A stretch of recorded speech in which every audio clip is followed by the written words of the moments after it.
Halo, dengan saya Yogi Pradana Marta. Untuk kalian yang masih menderita asam lambung, GERD, dan anxiety, kalian wajib menghindari beberapa hal yang akan saya sampaikan pada video berikut ini. Halo teman-teman, Assalamualaikum warahmatullahi wabarakatuh. Sebelum melihat video ini, silahkan klik tombol subscribe dan klik tanda lonceng supaya kalian sebagai orang yang pertama mendapatkan informasi update dari video yang akan saya upload pada sesi berikutnya. Jangan lupa subscribe dan share ya guys. Halo, Assalamualaikum warahmatullahi wabarakatuh. Jumpa lagi dengan saya Yogi Pradana Marta di channel pribadi saya ya. Kawan-kawan, untuk yang baru menemukan video ini, yang baru menemukan channel ini, tak lupa saya ingatkan untuk subscribe dan klik tanda lonceng supaya teman-teman ya menjadi orang yang pertama mendapatkan notifikasi pemberitahuan ketika video ataupun channel ini mengupload video dan melakukan live streaming. Dan hal itu juga membantu proses kesembuhan dari teman-teman semuanya. Dan juga saya ingatkan, tidak lupa saya ingatkan, ketika menonton video ini ya, ketika menonton video di channel ini, jangan lupa untuk tetap fokus, relax, cari tempat yang nyaman, yang tenang, dan tonton secara full teman-teman ya, tonton secara full. Nah, nanti di tahun 2020 ini channel ini akan memberikan motivasi lagi, memberikan tutorial-tutorial sembuh dari GERD, asam lambung, dan anxiety. Jadi nanti saya buat per part ya, jadi nanti silahkan tonton secara berurutan di tahun 2020 ini ya. Jadi ini masih fresh kayak gitu ya, update.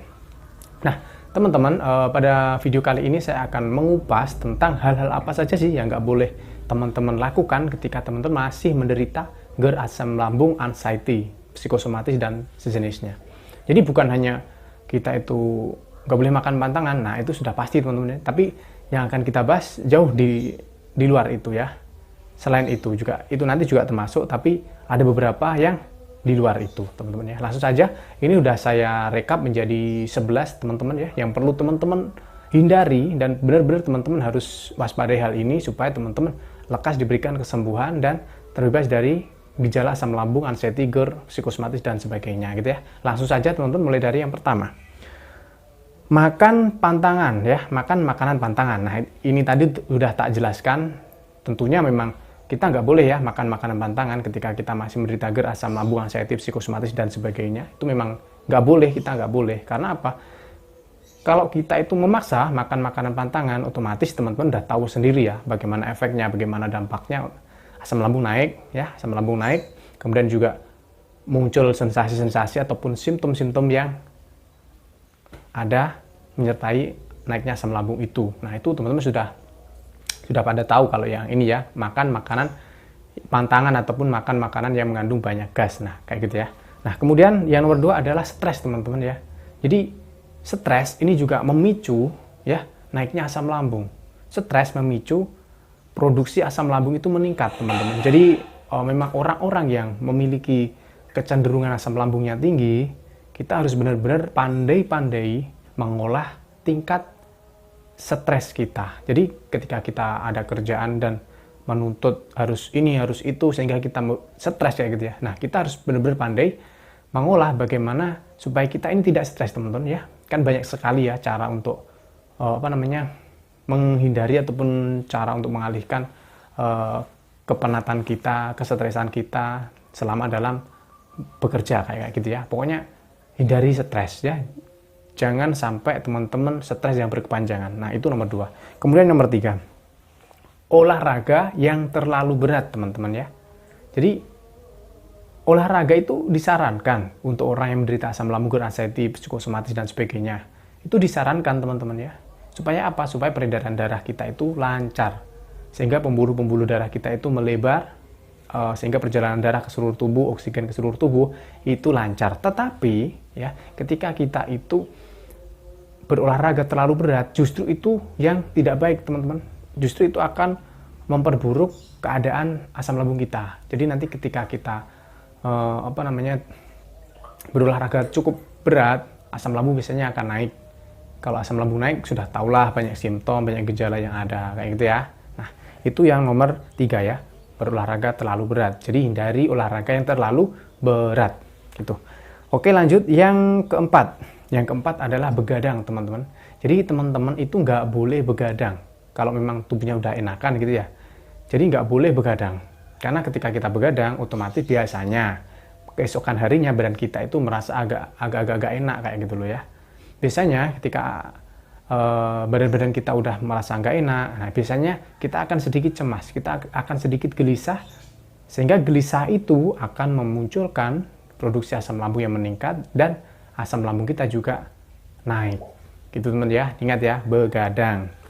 Oke, nomor 5 adalah marah-marah teman-teman. Nah, jadi ini tentu ketika teman-teman masih, ya ini bukan hanya untuk orang yang terkena GERD, anxiety, asam lambung dan sebagainya, tapi ini untuk semuanya aja. Jadi kita itu dilarang marah-marah, apalagi untuk yang masih menderita kecemasan berlebih, GERD, anxiety, psikosomatis dan sebagainya. Jadi hindari marah-marah, karena ketika kita marah-marah, otot kita semuanya tegang, kita stres kan otomatis kalau kita marah-marah. Nah, di situ asam lambung akan naik. Ketika asam lambung naik, biasanya kita akan disertai dengan dada berat, seperti susah napas, seperti kita itu kayak ngeblank kayak gitu ya teman-teman. Nah, itu adalah efek ketika kita marah-marah. Jadi kita istilahnya hindari marah-marah. Kita harus benar-benar belajar sabar ya, benar-benar belajar sabar, benar-benar belajar untuk pasrah kayak gitu ya, sabar, pasrah kayak gitulah teman-teman. Dan selanjutnya adalah keenam, googling penyakit atau mencari-cari penyakit. Karena gini teman-teman ya, ketika kita, apalagi ini yang menderita kecemasan kayak gitu ya, kecemasan, anxiety ya, ketakutan, kegelisahan dan sebagainya. Ketika kita browsing penyakit, kita googling penyakit, kita cari-cari tahu penyakit, semuanya itu biasanya hampir-hampir mirip teman-teman. Misal, jantung berdebar-debar. Nah, kalau teman-teman mencari mencari informasi ya, kadang itu informasinya kurang valid, tidak bisa dipertanggungjawabkan kayak gitu ya. Nah, biasanya itu akan mirip-mirip mendekati penyakit yang teman-teman tuju. Misal, jantung berdebar ya, jantung berdebar.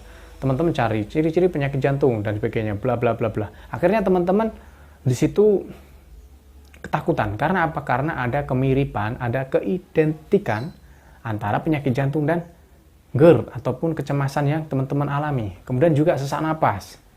Sesak napas pun juga orang yang mengalami sakit jantung itu juga mengalami yang namanya sesak napas. Tapi ketika teman-teman EKG dan sebagainya cek ya, check up kesehatan, ternyata teman-teman tidak menderita ataupun tidak mengalami gangguan jantung. Makanya mulai dari sekarang stop untuk mencari-cari tahu dan mencocok-cocokkan penyakit dengan diri Anda. Gitu teman-teman ya. Jadi hindari browsing penyakit. Apapun yang dirasakan, tahan. Ditahan untuk tidak dicocok-cocokkan. Misalnya saya sendiri ya teman-teman. Saya udah sembuh teman-teman. Suatu ketika punggung saya ini pegel banget ya. Ada dong tentunya ketidakyakinan itu pasti ada. Ini otot ataukah ini gangguan dari ginjal ya kayak gitu ya. Kalau kita tidak bisa ngempet istilah Jawanya, kita nggak bisa menahan untuk googling penyakit teman-teman, bisa-bisa kita muncul lagi kecemasannya teman. Jadi kita harus tahan ya, kita kalau mencari informasi, cari informasi yang benar-benar valid. Suatu misal tadi, salah satu dampak dari gangguan ginjal itu biasanya kan juga nyeri-nyeri di area pinggang, area punggung dan sebagainya kayak gitu kan. Tetapi ketika kita dalam posisi yang biasa seperti ini, nggak kerasa nyeri, nggak kerasa apalah kayak gitu ya, itu berarti bukan gangguan ginjal. Kalau gangguan ginjal itu kita posisi seperti ini ya, tegak seperti ini sudah kerasa. Tetapi kalau gangguan punggung ya, yang diakibatkan karena cedera otot, kadang juga karena otot tegang dan sebagainya kayak gitu, itu dibuat gini, nah ini baru kerasa sakit. Dan alhamdulillah ini punggung saya meskipun masih agak sakit, digini-gini kan udah berkurang sakitnya. Nah gitu ya. Itu karena kita hanya butuh istirahat. Oke, lanjut ya. Yang ketujuh, keseringan tidur terlentang. Jadi teman-teman yang masih tinggi asam lambungnya, yang suka naik asam lambungnya, teman-teman dilarang untuk tidur terlentang terlalu lama ya. Jadi nggak boleh tuh teman-teman tidur terlentang terlalu lama. Tidur terlentang itu seperti apa sih gitu? Jadi tidur terlentang itu tidur yang tanpa kita pakai bantal. Jadi kita terlentang aja datar kayak gini ya, datar. Kalau kita tidur nyender kan kayak gini kan teman-teman ya. Ini kepala, kita nyender kayak gini kan. Nah, kalau tidur terlentang itu seperti ini. Jadi nanti asam lambung itu akan naik ke area dada, ke area mulut gitu ya. Karena ini seperti ini, horizontal kayak gini kan, sejajar. Itu dilarang. Oke, lanjut. Yang kedelapan ya, yang kedelapan adalah makan tergesa-gesa. Jadi untuk teman-teman yang masih menderita GERD asam lambung, tentunya ya, dilarang makan terlalu cepat ataupun makan tergesa-gesa. Jadi nikmati makannya, kemudian juga pokoknya nggak usah terlalu tergesa-gesa. Makan, kalau saya pun dulu makan itu saya hitung teman-teman, saya hitung sampai benar-benar kunyahan saya ini dapat melumat ataupun menghancurkan makanan-makanannya, sehingga nanti juga akan membantu meringankan tugas lambung untuk menghancurkan makanan itu sendiri gitu teman-teman ya, sehingga nanti asam lambung yang diproduksi juga nggak terlalu banyak ketika kita makan makanan yang sudah hancur kayak gitu kan. Nah itu makan tergesa-gesa dilarang gitu kan. Oke, lanjut yang ke-9, tidak boleh terlalu capek ya, tidak boleh kecapean ataupun tidak boleh terlalu capek. Hal ini berkesinambungan, ada hubungannya dengan yang nomor 3 teman-teman, yaitu dilarang berolahraga terlalu berat ataupun menforsir olahraga kita. Nah itu ada hubungannya teman-teman ya. Jadi ketika kita capek itu biasanya anxiety muncul teman-teman ya. Kita capek, kita kelaparan, kita capek, kita kelaparan. Nah itu anxiety akan muncul teman-teman, benar-benar muncul. Nah kalau anxiety muncul biasanya asam lambung juga naik gitu kan. Nah itu yang ke-9 adalah tidak boleh kecapean. Oke, yang ke-10, dilarang telat makan. Jadi meskipun teman-teman nanti udah sembuh, ingat kata-kata saya, dilarang telat makan. Jadi teman-teman nggak boleh telat makan tuh ya. Kalau memang masih dalam proses penyembuhan, biasanya makannya 5 kali, porsi sedikit tapi sering. Tapi kalau udah sembuh seperti saya kayak gini ya, ini makannya normal teman-teman. Jadi sehari 3 kali, pagi, siang, dan sore. Kadang malam juga, kadang ada makanan tambahan kayak gitu ya. Jadi dilarang makan terlambat ataupun telat makan, karena ketika kita telat makan biasanya asam lambung kita akan mengiritasi lambung kita ya, karena nggak ada makanan yang dihancurkan gitu teman-teman ya.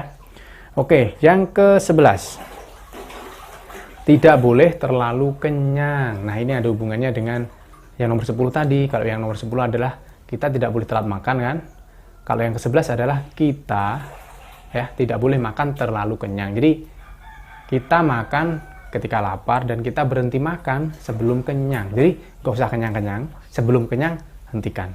Nah jadi ini sangat cocok teman-teman ya, sangat cocok sekali. Jadi kita makan porsinya sedikit tapi sering. Jangan sekali makan langsung kenyang, nggak boleh itu ya. Itu akan memproduksi asam lambung akan meningkat berkali-kali lipat. Dan tentunya kalau meningkat akan naik menuju ke atas gitu teman-teman.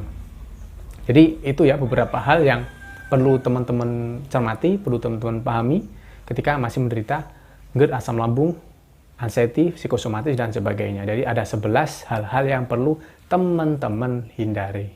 Nah, oke ya, kalau yang belum paham silahkan nanti tanyakan di kolom komentar, selalu saya jawab. Dan jangan lupa juga subscribe ya, kemudian nyalakan tanda loncengnya supaya teman-teman tidak selalu ketinggalan informasi, tidak selalu ketinggalan ketika channel ini melakukan live streaming, dan tentunya share juga ya teman-teman supaya makin banyak orang yang terbantu dengan hadirnya video dari channel ini. Karena saya yakin dengan hadirnya video ini di channel ini akan banyak membantu kesembuhan, ketenangan hati dari teman-teman semuanya. Oke, saya Yogi Pradana Marta. Wabillahi taufiq wal hidayah. Wassalamualaikum warahmatullahi wabarakatuh.